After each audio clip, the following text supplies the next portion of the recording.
Ladies and gentlemen, escorting the President-elect, the Staff Director for the Joint Congressional Committee on Inaugural Ceremonies, Elizabeth Farah, House Sergeant-at-Arms, the Honorable William P. McFarland, Senate Sergeant-at-Arms and Doorkeeper, the Honorable Jennifer A. Hemingway, Senate Majority Leader, the Honorable John Thune, and the Joint Congressional Committee on Inaugural Ceremonies, House Democratic Leader, the Honorable Hakeem Jeffries, House Majority Leader, the Honorable Steve Scalise, Speaker of the House of Representatives, the Honorable Mike Johnson, Senate Democratic Leader, the Honorable Charles E. Schumer, Ranking Member of the Joint Congressional Committee on Inaugural Ceremonies, the Honorable Deb Fischer, and Chairwoman of the Joint Congressional Committee on Inaugural Ceremonies, the Honorable Amy Klobuchar.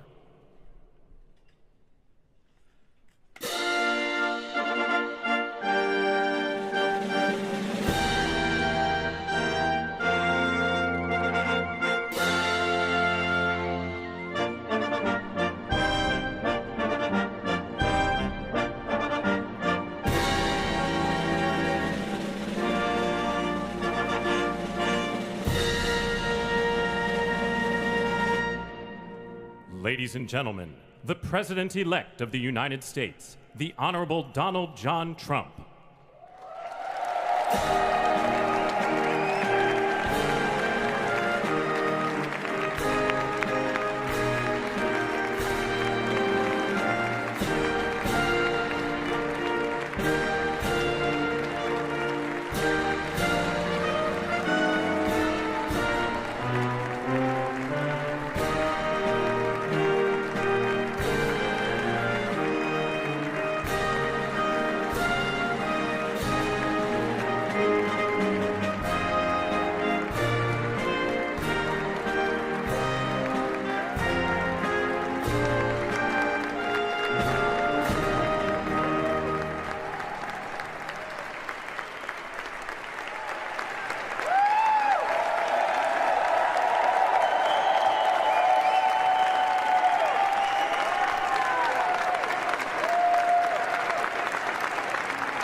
Ladies and gentlemen, please be seated.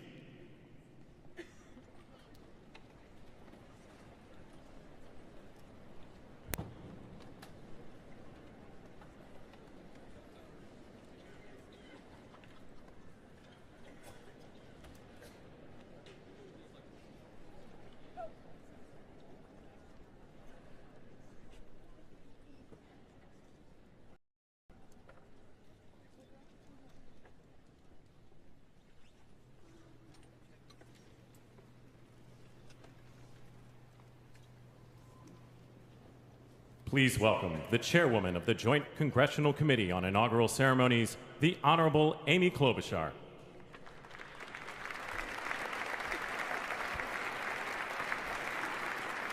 Good morning, everyone. Welcome to the 60th presidential inauguration. Today, President-elect Trump and Vice President-elect Vance will take their oaths of office, and we will witness the peaceful transfer of power at the heart of our democracy.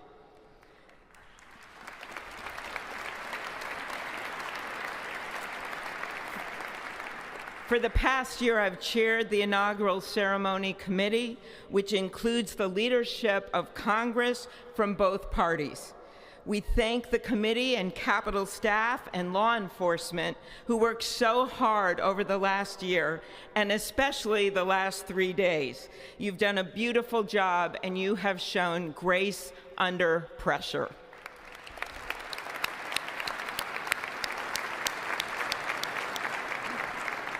Our theme this year is our enduring democracy. The presence of so many presidents and vice presidents here today is truly a testament to that endurance. We welcome President Biden and Dr. Biden. We welcome Vice President Harris and Doug Emhoff, President Obama, President Clinton and Secretary Clinton, President Bush and Laura Bush, Vice President Pence, Vice President Quayle and Marilyn Quayle. The justices of the United States Supreme Court are with us, all 9 of them I counted, and of course the Trump and Vance families.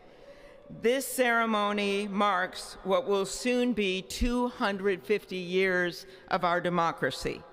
It is the moment when leaders, elevated by the will of the people, promise to be faithful to our Constitution, to cherish and defend it. It is the moment when they become, as we all should be, the guardians of our country. Through war and peace, through adversity and prosperity, we hold this inauguration every 4 years, and today it falls on Martin Luther King Day, a further reminder that we must strive to uphold the values enshrined in our Constitution, the freedoms, the liberties, and, as is inscribed on the entrance of the United States Supreme Court, equal justice under law.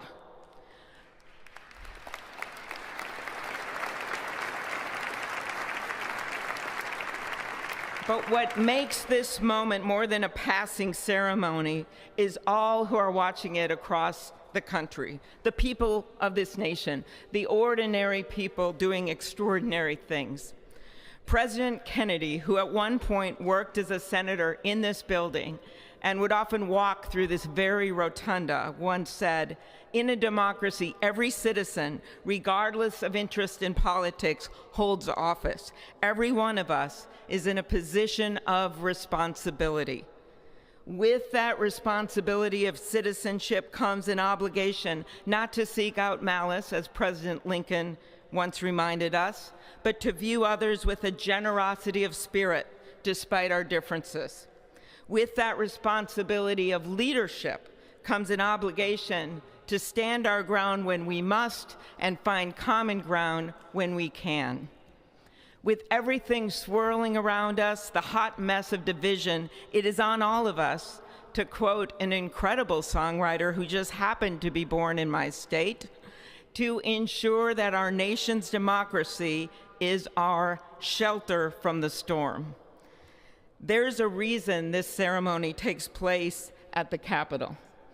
In other countries, it might be in a presidential palace or a gilded executive office building. Here it is traditionally held at the Capitol, the People's House.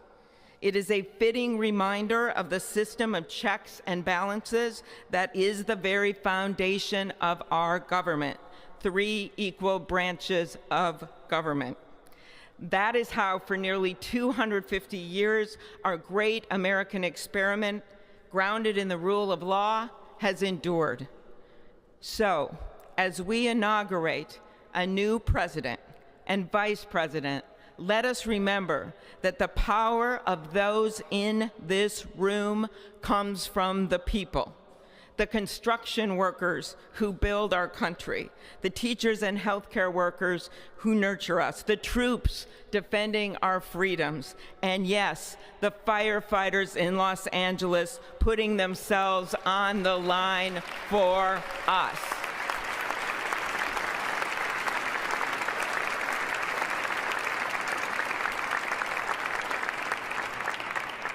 Our democracy's strength and grit must match theirs. May God bless our nation. Thank you.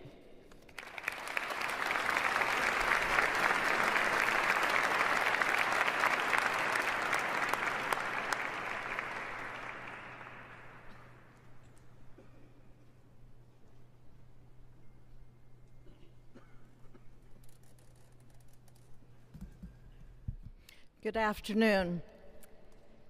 Endurance through the years is the ultimate test. To persevere through time is the truest measure of an idea, an institution, and a nation. Our founders wrote the Constitution so that America could withstand all the twists and turns of time. They wrote it to guide us and to preserve forever our right of life, liberty, and the pursuit of happiness. But as much as the truths and principles enshrined in our Constitution remain the same, our democracy promises the American people the power to change, to chart their own destiny. That's the beauty. That is the importance of democracy. It allows the endurance, the permanence of a nation through change. It allows nations like our United States both to avoid the obstacles and to seize the opportunities God has placed before us, all while staying true to our founding principles. Today is our country's 60th inauguration ceremony. Like all the others before it, it is a celebration of our right to set our uniquely American course. The past several years have been trying at times for many, many Americans, and also for the nations of the free world that we humbly strive to lead.